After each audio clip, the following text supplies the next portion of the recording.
UP news. सुहागरात पर कमरे से चीखती हुई निकली दुल्हन, सीधे पहुंची थाने। बात सुनकर शर्मसार हो गए लोग। उत्तर प्रदेश के मथुरा में सुहागरात की अगली सुबह ही दूल्हा दुल्हन शादी तोड़ने के लिए थाने पहुंच गए। महज कुछ घंटों पहले अग्नि को साक्षी मानकर 7 जन्मों तक साथ देने की ली गई कस्में एक घटना से धराशायी हो गईं। जब खुलासा हुआ तो लोगों के पैरों तले जमीन खिसक गई।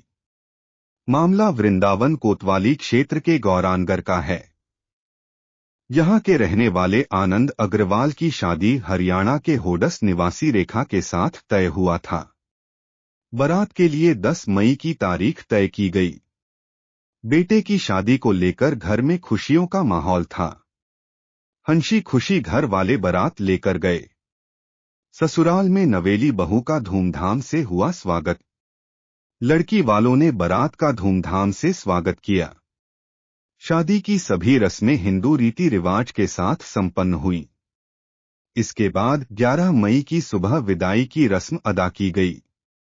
बहू ससुराल पहुंची तो इंतजार में टकटकी लगाए बैठी मां, ननद और रिश्तेदारों सहित पड़ोसी महिलाओं ने स्वागत किया। गृह प्रवेश की रस्म अदा की गई। बात शादी टूटने तक पहुंच गई। यहां तक सब ठीक चल रहा था। असली कहानी शुरू हुई शुक्रवार की सुबह, यानी सुहागरात की अगली सुबह। सुबह घर के लोग नवेली बहू के जगने का इंतजार कर रहे थे, ताकि कुछ हंसी मजाक होगा और अच्छा समय बीतेगा। लेकिन सुबह बहू जगी तो घर का माहौल ऐसा हुआ कि कुछ ही देर में पुलिस भी घर आ गई और बात शादी टूटने तक पहुंच गई। सुबह उठकर बहू करने लगी गाली गलौच। दरअसल सुबह बहू जगी तो उसने घर में सभी को गाली गलौच करना शुरू कर दिया। उसकी हरकत से घर का अनबिस को एकदम अनबिस को से जल गया।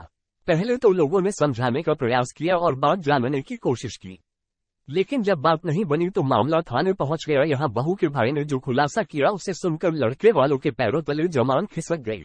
शादी तोड़ने की बात पर हुआ राजीनामा। पहले पति ने कहा कि पत्नी पागल है, उसका मानसिक संतुलन ठीक नहीं है, उसके साथ झूठ बोलकर यह रिश्ता किया गया है, उसे फंसाया गया है। इस पर लड़की के भाई ने उसे पहले तो उसे समझाने का प्रयास किया, लेकिन जब बात नहीं बनी तो उसने स्वीकार किया कि उसकी बहन मानसिक रूप से बीमार रहती है। लड़का पक्ष धोखाधड़ी करने पर कार्रवाई की मांग करने लगा। बाद में शादी तोड़ने पर राजीनामा को लेकर दोनों पक्ष तैयार हुए।